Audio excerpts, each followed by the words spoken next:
అందరికీ జై భీమ్. గత 2 రోజుల క్రితం పార్లమెంటులో జరిగినటువంటి విషయం బాబాసాహెబ్ అంబేద్కర్ గారిని అవమానిస్తూ మానవీయ కేంద్ర హోంశాఖ మంత్రి గారు అమిత్ షా గారు పార్లమెంటులో మాట్లాడడం ప్రతిపక్ష పార్టీలు ప్రజలు గమనిస్తూనే ఉన్నారు. ఆయన ఏం మాట్లాడాడు, ఏ సందర్భంలో మాట్లాడాడు అంటే రాజ్యాంగం పైన 75 సంవత్సరాలు అమలుపైన జరుగుతున్నటువంటి ఆ చర్చలో భాగంగా అమిత్ షా గారు మాట్లాడాడు.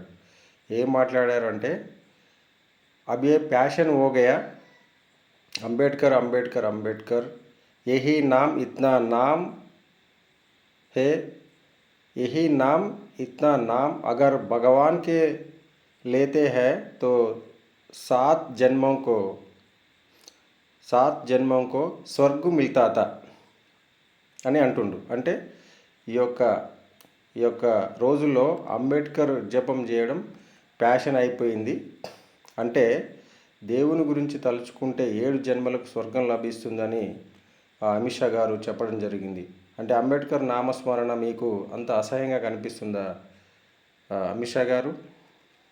అంటే అంబేద్కర్ వాదులు, అంబేద్కర్ అభిమానులు, ఎస్సీ ఎస్టీ బీసీ మైనారిటీస్, బలహీన వర్గాలు మొత్తం ఈరోజు దేశవ్యాప్తంగా బగ్గుమంటుంది మీ యొక్క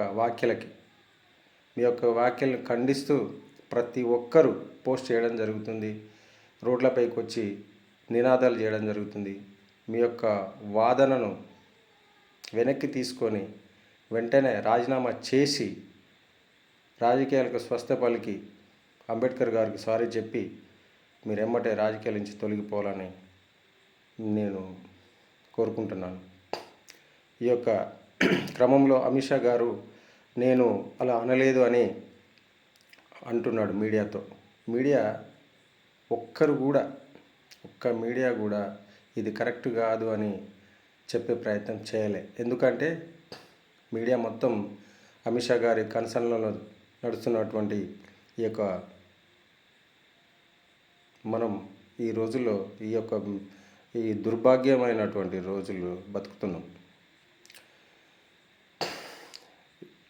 బీజేపీ మెంటర్స్ అంటే ఆర్ఎస్ఎస్, జనసంఘ్ ఈ యొక్క వాళ్ళు ఏది చెప్పితే అదే అవలంబిస్తూ రాజ్యాంగాన్ని పాతరేసి మనుస్మృతిని అవలంబించే దిశగా ఈ యొక్క రోజుల్లో అమిత్ షా గారైనా మోడీ గారైనా రాజ్యాంగాన్ని మొత్తం కూని చేసే విధంగా ప్రవర్తిస్తూ ఈ రోజుల్లో నడుస్తుంది. కాబట్టి ఈ యొక్క అతని వ్యాఖ్యల్ని భారతదేశం మొత్తం ఖండిస్తుంది.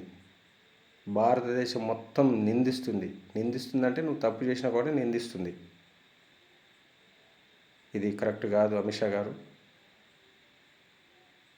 ఇది దేశ ప్రజలు మొత్తం గమనిస్తున్నారు.